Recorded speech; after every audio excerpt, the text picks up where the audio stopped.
On this week's edition of New York Now, the legislature returns to Albany to pass a package of police reform bills after the death of George Floyd. We'll have details.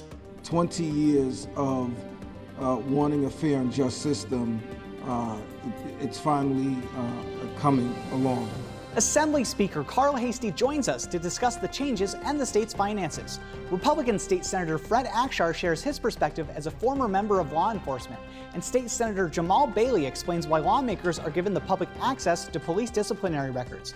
Plus, reporter Daryl Kemp from Talk 1300 has the news of the week. I'm Dan Clark, and this is New York Now. Today, the Senate majority will pass a law prohibiting it, and we will take them to court challenging it. Welcome to this week's edition of New York Now. I'm Dan Clark. New York this week passed a series of sweeping changes to the way that members of law enforcement do their jobs and how they interact with the public, notably communities of color. The package of bills was in response to the death of George Floyd in Minneapolis, but some have been in the works for years, and regardless of which side of the issue you're on, it was a historic moment for the legislature. Both the state Senate and the Assembly are currently led by black lawmakers at the same time for the first time ever. And for them, this is personal. Here's Senate Majority Leader Andrea Stewart-Cousins this week. Make no mistake, we know that what we did is not a cure. We know it's a first step. It acknowledges that laws alone are important, but they can't fix racism in America. No, Senator Sanders is always reminding us of that. But as Senator Kavanaugh was just saying, it begins to root out injustice and to bring justice to our justice system. It is a step and it is a path to equality. And this all comes as COVID-19 continues to decline in New York. With me now is Daryl Kemp, a reporter with Talk 1300. Daryl, thanks for making your premiere appearance on New York Now this week. No problem. So let's talk about what the legislature did this week first. They passed a package of police reform bills, package of 10 or 11 bills, if I'm not mistaken, police disciplinary records, banning chokeholds. Daryl, give me some of the highlights of what you noticed as covering these issues. Well, the most significant highlight is clearly the fact that 50A, the repeal, is something the legislature has passed in both houses. And last week, the governor actually telegraphed the fact that, hey, any 50A bill they give me, I'm going to sign. So I think that set up the political will to get this done. But I think a sleeper could be the ban on racial profiling. That is something that most police departments would say they don't do already. So I wonder how that procedurally will change how they do things moving forward, whether or not that opens up the potential for maybe lawsuits in the future. So it's going to be interesting to see how that affects things in the future. I think the one that got the most news out of everything is the one that you mentioned first, 50A, which they repealed that part of the law, which means that members of the public will now be able to file a Freedom of Information Law request for police disciplinary records. You have spoken to members of the legislature over the past couple of days about these issues. Do you get a sense of how it's being received around the state or even just in the capital region? To me, it seems like the measures that are being passed right now are all sort of back end / middle of the road measures when it comes to preventing police brutality. They're not really on the front end. It's how do you punish or hold people accountable on the back end. And I think some legislators, and it's a question I've asked a lot of them, is what do we do on the front end? And that'll probably be the next step in what'll likely be a series of changes as both houses are democratically controlled and there is a Democratic governor now. We should mention the governor before I let you go. His team essentially declared mission accomplished on COVID-19 this week because New York City started phase 1 of reopening the economy. Daryl, you've been covering the daily briefings with me here at the Capitol almost every day that they've been happening. What's the future of this disease? What have we been told? It feels like me like this isn't quite over yet, but I want to get your perspective. Well, it is technically not over, but there are two significant factors that have led to the legislature on the state, local, county levels, all pretty much saying, hey, we're done here. And that is the remarkably low death rate compared to a month or two ago. And the other thing is, for the past 3 or 4 weeks since Memorial Day, we've been seeing large gatherings, mostly outdoors, but people by the hundreds or sometimes by the thousands gathering, and the rate of infection has not spiked. So I think those two factors have led to people going, okay, I think we're mostly safe here. Obviously, keep an eye on vulnerable populations, but aside from that, things are starting to open up, and there has been no negative impact. All right, Daryl Cameron from Talk 1300, thanks so much for being here on New York Now this week. We appreciate it. I appreciate you. Thank you, Dan. Some of the bills passed this week have actually been floated by lawmakers for years, but never gained enough traction. The bill to repeal 50A, for example, that was introduced 5 years ago, but never had enough support to pass. That changed last week when protests erupted across the country and the state in response to the death of George Floyd. Here's Assembly Speaker Carl Heastie this week. From New York to Minneapolis to cities across the globe, people everywhere are calling for action. They are tired of seeing people victimized by a system and culture that too often judges them by the color of their skin. Heastie has made criminal justice reform a focus of his work as Assembly Speaker. He helped spearhead the state's new laws on cash bail and made other reforms to the system as well. But at the same time, he's juggling the state's finances. He sat down this week with Karen DeWitt for an interview. Speaker Heastie, thanks for joining us. I know this is a really busy week for you. The repeal of 50A, a number of other reforms to the police. I'm wondering how this came about, that it happened so quickly. I mean, obviously, of course, we know of the death of George Floyd that just upset millions of people around the world. But the legislature really turned this around in about a couple of week period. What were the factors that led to this week and these votes? Well, Karen, first let me say thank you for having me. I can almost say question, asked and answered. I think when you saw worldwide, not just in Minneapolis, not in New York City, not just in California, when you had people around the world literally laying down in the ground with their hands behind their backs, saying, I can't breathe. I just think it raised just the awareness and hearts and consciousness of people around the world. And, all the years that I've been involved in politics and even growing up as a young man, I've never seen the worldwide reaction to an incident like this one. And there's been many others that have been just as, tragic as this, but for some reason, this one really just caught everybody, even in the in the midst of a pandemic. Yeah, it's also coming at a time when you're the first African American speaker in state history. Your counterpart in the Senate is the first African American woman to lead the Senate. Do you think because you and Senate Leader Andrea Stewart-Cousins, you've kind of lived this story, do you think that has helped move a lot of this stuff along? I think it would be easy to say because of me and Andrea's life experiences that this was easy, but I think this was a culmination of even members who weren't caucus members, understanding the pain of their constituents. So I think it really was that it was a movement of, elected officials heeding the voices of the people that we represent, in addition to our life experiences. But because, like I said, if you look at the voting on these bills, you even see some Republicans are even voting for these bills.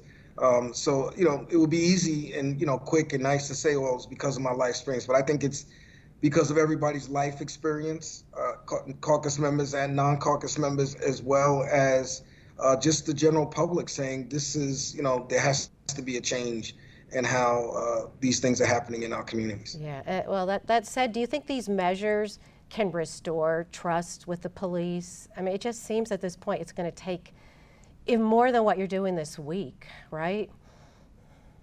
Well, I always say, will any bill we pass, will anything that we do, will it cure the situation? But always as an elected official, as I've always felt in my 20 years of office, it's you try to make things better. And I do think this will, hopefully make things better. Will it make it perfect? Will any of these instances never happen again? Probably not. But I do think you, as an elected official, you just try to make it better. You just try to make things more fairer. and more equal. And I'm hoping that these bills accomplishes some of that. And New York City Mayor Bill de Blasio, among others, has called for defunding the police. Do you think that that's an answer?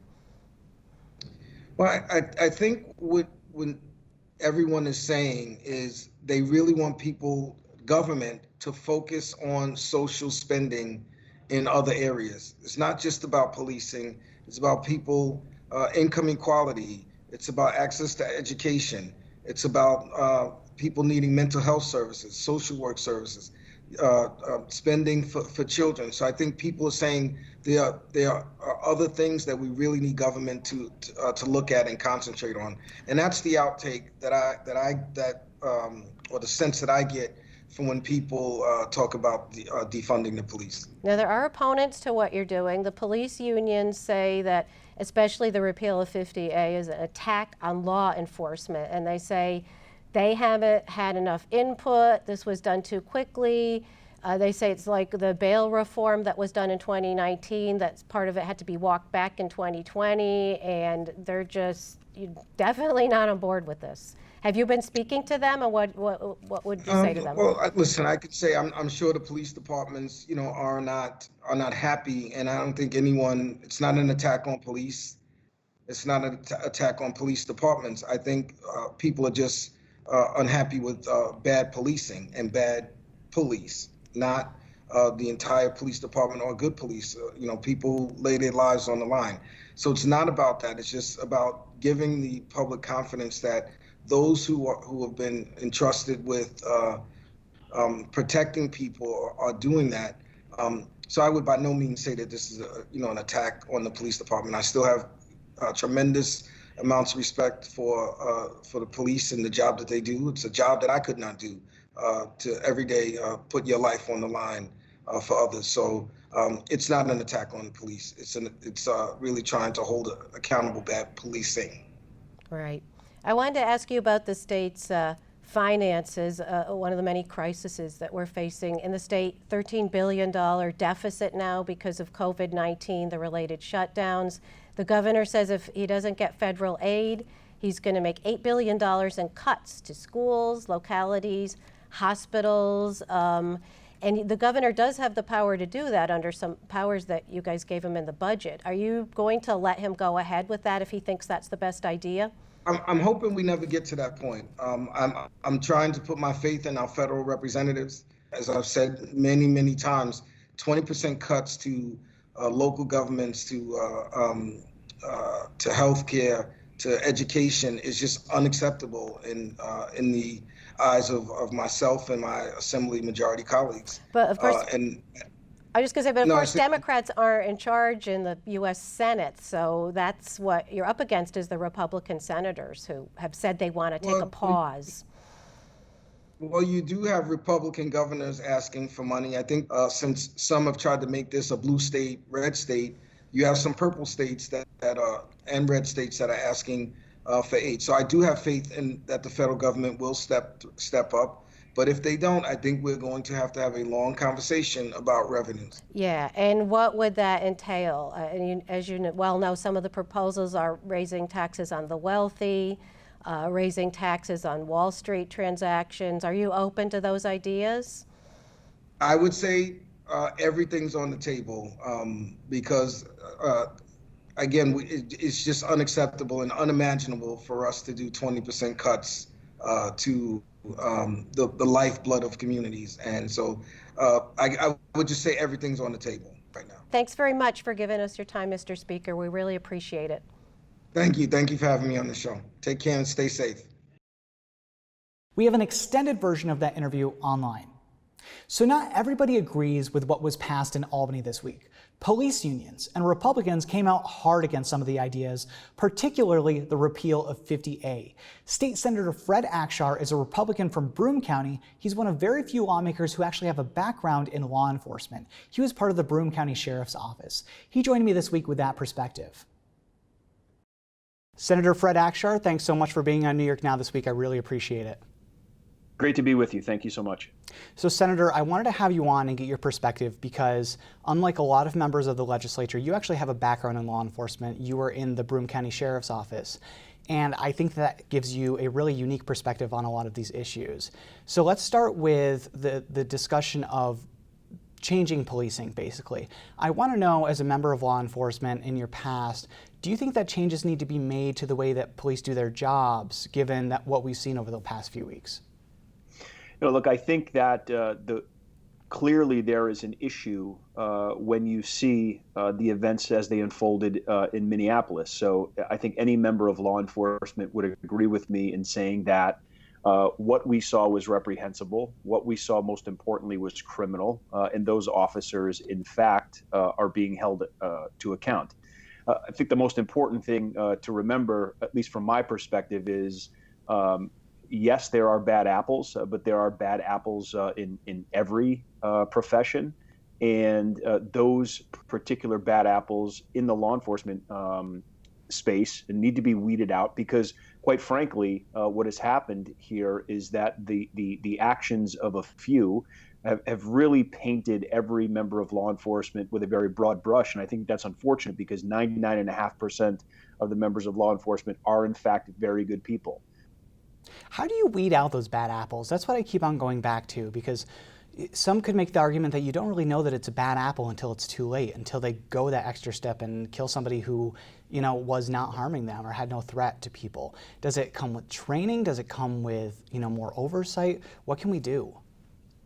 Much of it, I think, you can't say that much of that can be weeded out during the hiring process, right? Because you may interview someone and they have just they have a very good background, they have a very good interview, and then come to find out once they start to put their training into real action in real life scenarios, you find out that they're not the person who you once thought they were. I think it's important to have a very robust disciplinary procedure. And, of course, in any time, I think, at least from my own experiences in organized labor, sometimes it's a little bit harder to fire someone. I mean, that is a reality, right? When people have civil service protection. Look, psychological exams are not mandatory in the hiring process for law enforcement. That is something that I think we could probably take a look at moving forward. And, quite frankly, I talk about policies and best practices. I think that every law enforcement agency should be accredited by the Division of Criminal Justice Services. I come from an agency that was accredited in all three divisions, and I think it's incredibly important because that forces the agency to have a very robust policy and procedure manual and practice best practices. So let's talk about Civil Rights Law 50A, which ties into this whole conversation about police disciplinary procedures. Basically, the law on the books allowed local governments to withhold from public access disciplinary records and some personnel records of members of law enforcement. And under a bill this week, that'll be repealed, so people will be able to file a Freedom of Information law request and get those disciplinary records. What do you think of that as a former member of law enforcement? Is that a way to kind of look at a pattern of people, or is that kind of violating some privacy concerns of law enforcement? I know that was a concern of the police unions.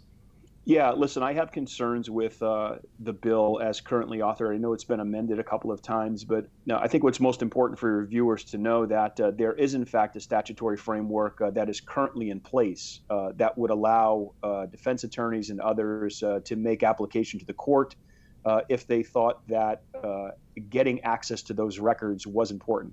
For me personally, this comes down to due process, and every American under the Constitution is afforded due process, and that shouldn't be different just because you're a mayor who is working in the law enforcement arena.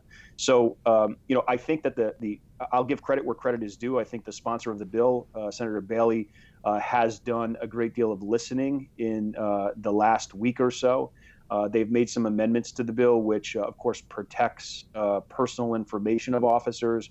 And quite honestly, had the sponsor of the bill really made some inroads in terms of unsubstantiated claims as they relate to police officers, that may have moved my position a little bit. But the fact that we would include those in a record that we would release to the public, I find troubling. All right, we'll leave it there. Senator Fred Akshar, thank you so much for joining us here this week. We really appreciate your perspective on this issue. Thanks so much.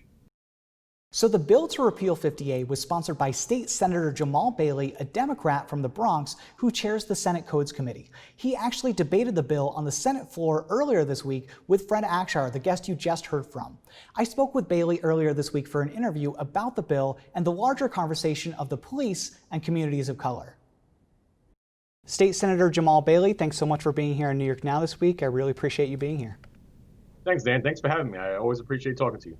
Anytime. So you sponsored a few of the bills that were passed this week in response to the death of George Floyd. One of them that got a lot of attention is the repeal of Civil Rights Law 50A, which means that now people will be able to request under the Freedom of Information Law the disciplinary records of police officers. And I'm wondering, just from somebody who may not know what this is all about, if I were somebody that was going to request those records and say I get some records back that show a police officer had a pattern of abuse, of excessive force, what would I do with that information? Why would that information be useful for somebody to have? Well, it's important to know who's policing your streets, Dan, who is policing our streets. If somebody has a history of repeated excessive force or repeated activities that go beyond the pale of what policing by and large should be, I think that's important that the public is well aware that you have these actors on the force and that we can now have that information to hopefully utilize that to remove these bad actors so that the police department, which again, I'll say it here, like I've said it multiple other places, by and large, the vast majority of police officers go to work every single day and they do the right thing. I think having information about those who don't do the right thing is quite helpful in helping to turn our police departments around and, most importantly, increase public trust.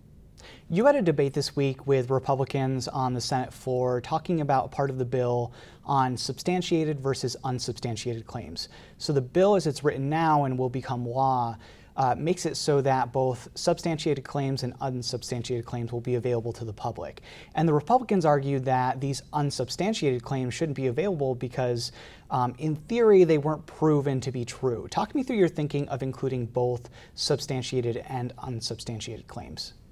So one, we don't have a uniform disciplinary process throughout the state of New York when it comes to alleged police misconduct, right?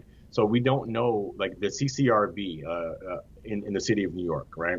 That's where the language of substantiated versus unsubstantiated generally comes from. So we don't know how other departments throughout the state are handling these misconduct claims, especially those who don't have these civilian complaint review boards, which is what CCRB stands for. Dan, I apologize for said that at the outset. So we don't know what the process is. Secondly, as I mentioned on the floor as well, you know, just because something is unsubstantiated, it doesn't mean that it didn't occur. There are many reasons why complaints may not go forward. It may be people simply lose faith with the system. So, and again, we don't know the metrics as to how these cases or alleged cases, I want to make sure that we say alleged cases of police misconduct are given. We don't know how they're adjudicated. And again, it's an entirely internal disciplinary process that the public still has no insight on. So we don't know how these decisions are being made. So it's critically important that we have the ability to see these complaints. So you're chair of the Senate Codes Committee, which means that you have had a lot of conversations with both criminal justice advocates and members of law enforcement on this issue.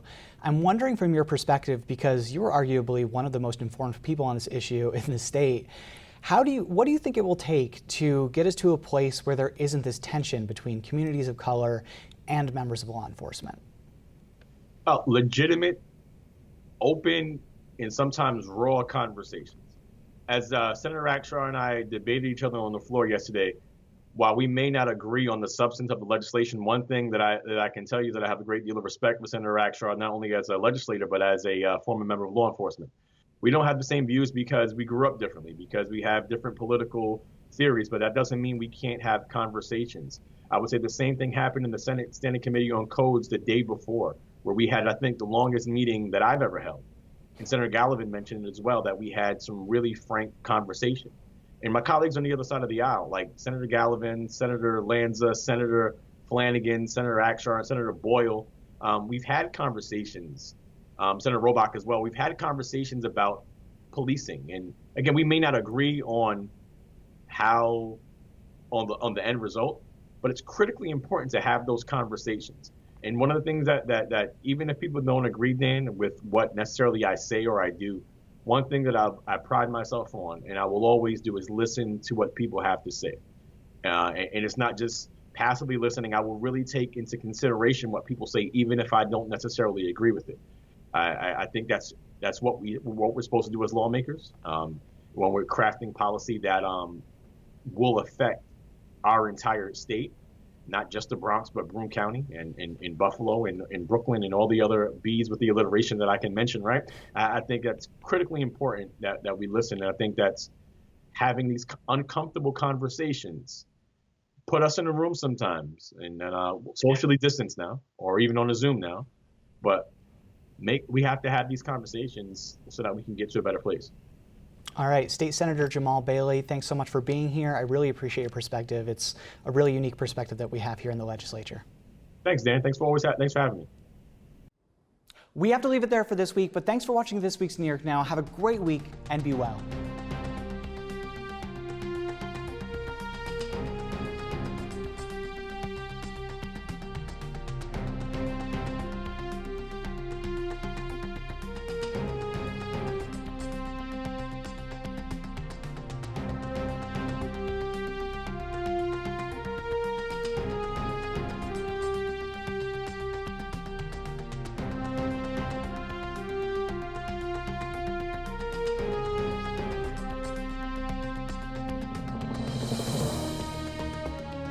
Funding for New York Now is provided by WNET.